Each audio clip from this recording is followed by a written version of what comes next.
Academic Readiness Skills for Pre-Kindergarten Students by Melissa R. Smith.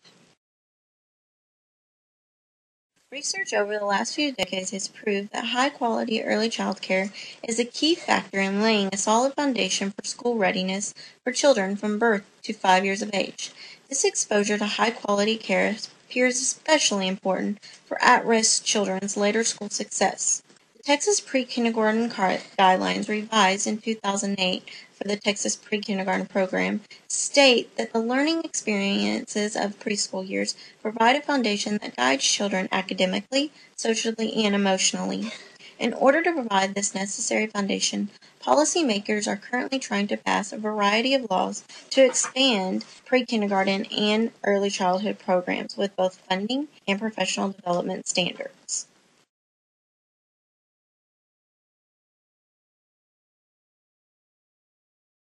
Me learning. Where is she? She's not going to second grade. Second grade. Yes, but she started when she was 3. I mean, and she learned how to, write her name at that age, versus me. I didn't know how to write my name until I was, in kindergarten, 5 years old. And at 3, she's learning how to write her name. And now she's writing, sentences and paragraphs. At the end of the day, the success of an educational system and what we do as a state, as a local community, is dependent on parents. When moms and dads pay attention to what's going on in their educational activities, we get great results.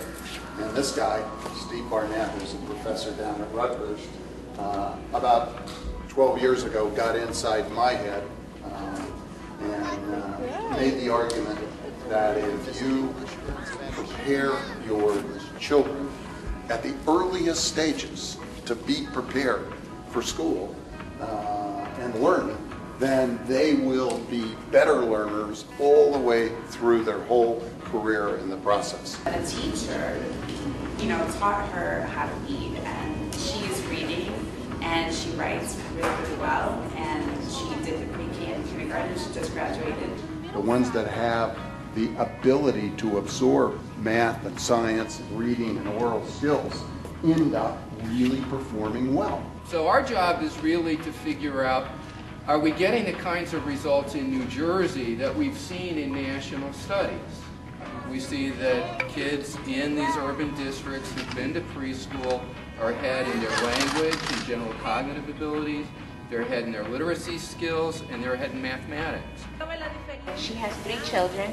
The 22-year-old, for example, wouldn't bring homework home, where the 6-year-old did, and she was writing sentences, and the result was that she did perfect scores, like high scores, in her Terranova test. The kids still, by the end of 2nd grade, have made twice as much progress if they had 2 years of preschool as if they had 1 year of preschool. The social piece is very, very, very important to us. So if it wasn't for this program, she wouldn't have any social skills or academic skills. She wouldn't be around any other children. So I can't imagine just tossing her into, kindergarten. She's going to start. You grow up, and it's part of what it's who your friends are and how you think about it. And then learning is fun, and it's a social experience as well as a learning experience. There are people in society that will argue this is babysitting, and I'll tell you that is a failed thought. And the reality is what we're doing is bringing school reform to its most important place, the foundation of where a child gets started. If you ask yourself, why do 4 out of 10 kids in some places drop out of high school? Well, it's because 4 out of 10 of them haven't been doing well since they walked in that kindergarten door. And that's what we're putting a stop to. We're sustaining it and expanding it, making it better, and allowing more children to have access to it. And if we keep doing that, New Jersey's going to have the smartest, brightest, ablest children grow up with the best chance of success.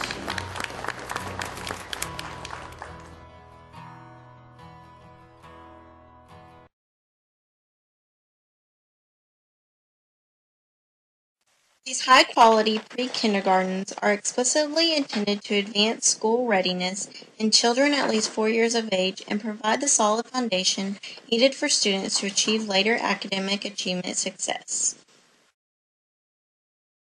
Forever Growing is a private pre-kindergarten program designed especially to teach academic reading and social readiness skills to children 2 to 5 years of age. It was established in 1990 in Alvin, Texas by Denise West.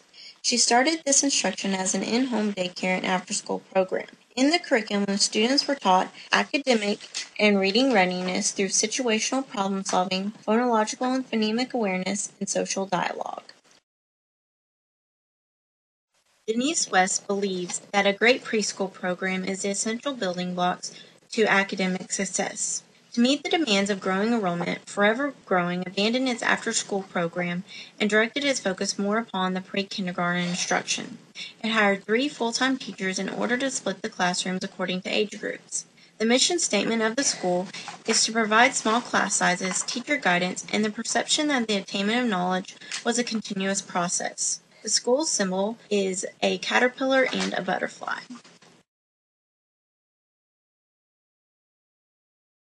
To there. Good job. And from there to there. You made a square. You say square? Square. Good job.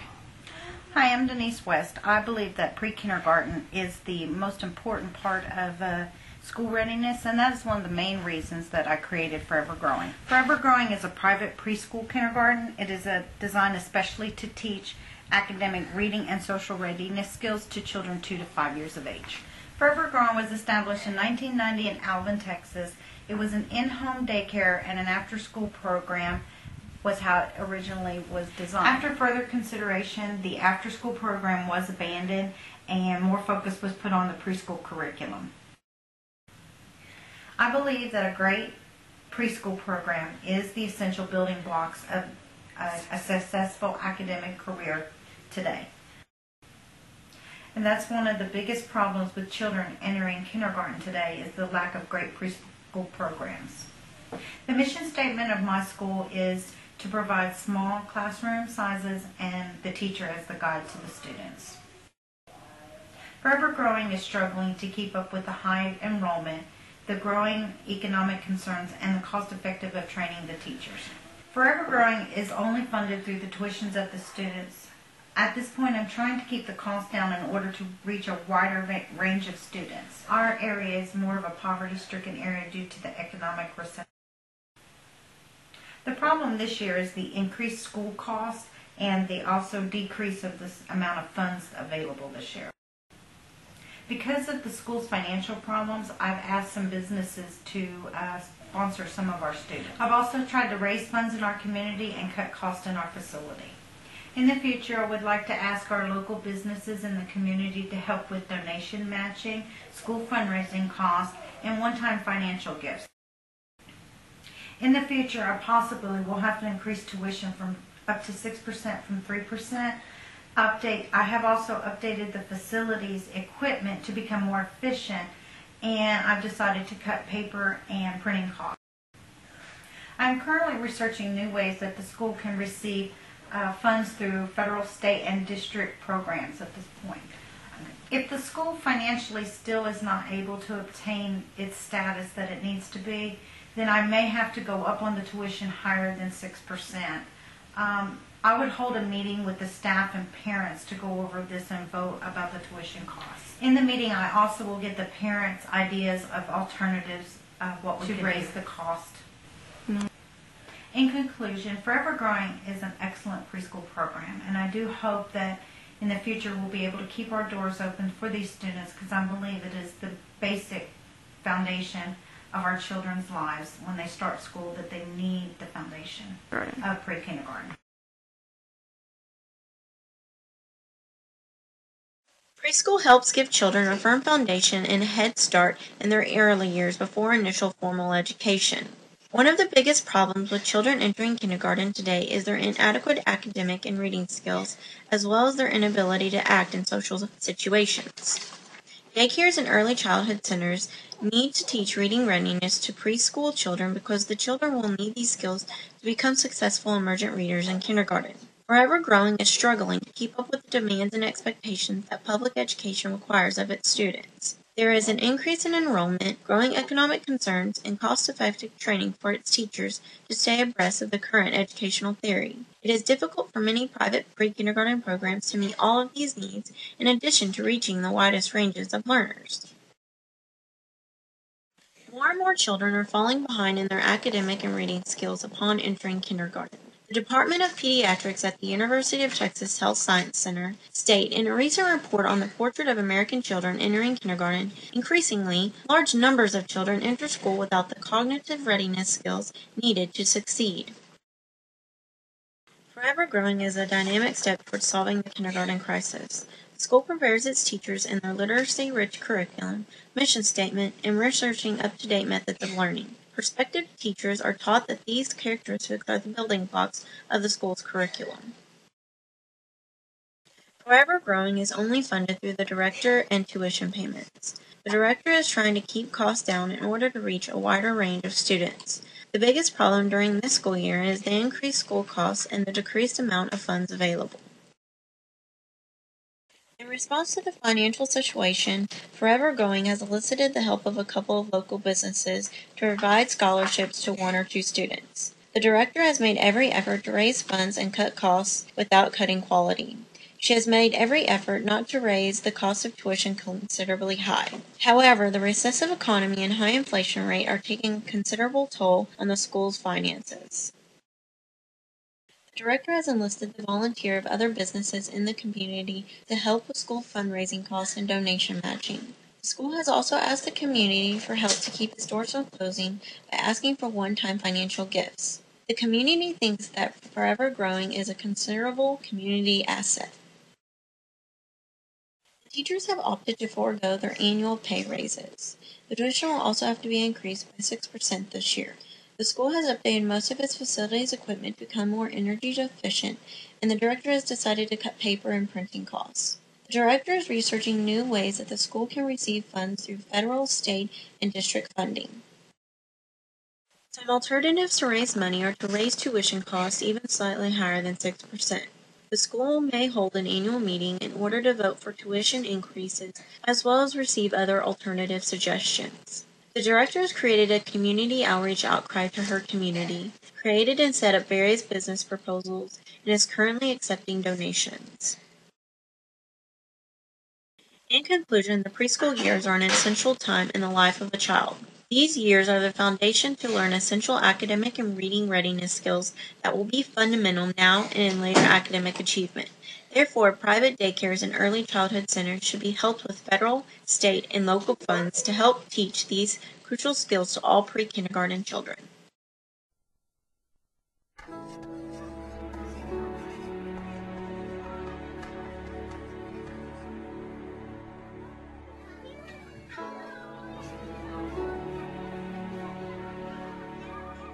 It's harder to catch up.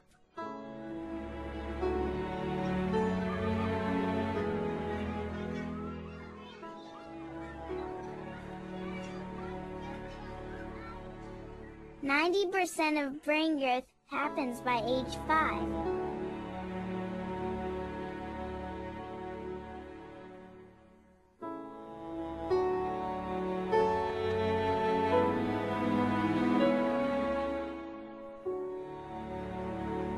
Higher teen pregnancy rates, lower graduation rates, lower employment rates, higher jail rates.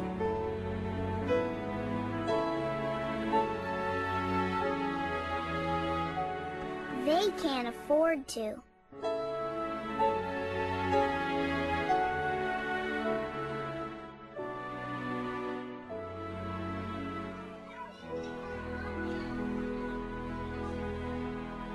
Kids are being left behind.